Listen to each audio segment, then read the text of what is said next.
Hi there. This is a homily for the 29th Sunday of the year, and today we get a crash course in perseverance. You have the readings chosen for that purpose, starting with a concept that we need, and that is something that is called the new normal. You can look in various histories, and you will find that authoritarian governments just gradually nudge people into basically doing what they want, believing what they want them to believe, and so on. A classic example would be in Nazi Germany in the 1930s, where the Nazis gradually introduced things in terms of taking up people's time, taking up people's ideas, taking up people's even their relationships to their kids and shifting them to where the Nazi Party wanted them. And this is a common practice and very important when we face this country today. The lesson in perseverance is how much can we hold onto the ideas and behaviors that are coming from the church and that are not propagated by an authoritarian government. Starting at the beginning, you have the story of Exodus. You know this one as well as I do. Moses holds his arms out in the gesture of prayer while his people are fighting against the Amalekites. And what happens is, as Moses prays, his people win. If his arms sag, they lose.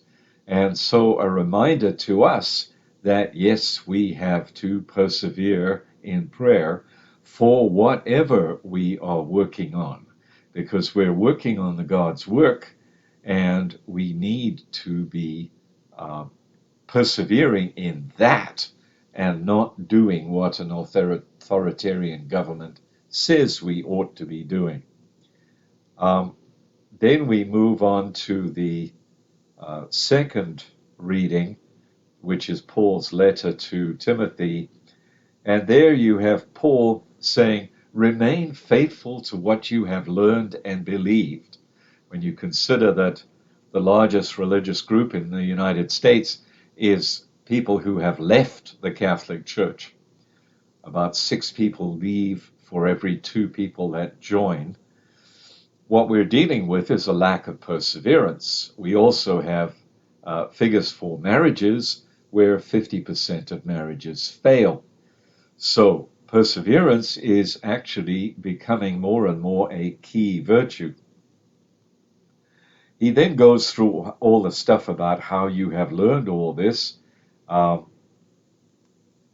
charge you to proclaim the word, to be persistent, whether it is convenient or inconvenient.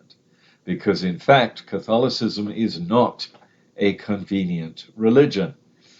Catholicism is very much based on revelation, pure and simple, and that stands whether the government likes it or doesn't like it.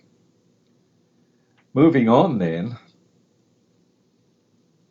we come to the gospel where you have Jesus warning his followers not to become weary. He gives the example of this judge who is an unjust judge. He's known for that. And yet this widow keeps on coming back to him to get a judgment on her case. Even though he's unjust, he finally realizes that he's going to go crazy if she doesn't stop. And so he does finally write out the judgment.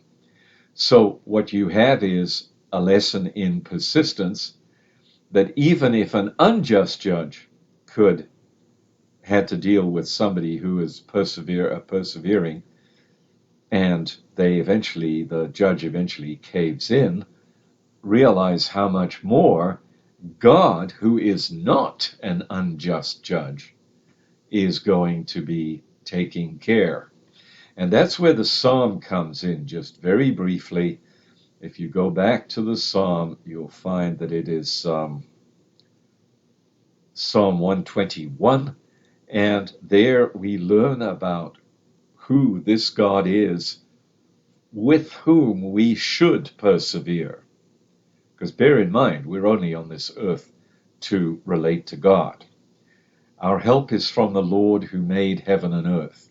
There aren't any other powers that did that. Not the government, not other religions, nothing. So, our help is from the Lord who made heaven and earth.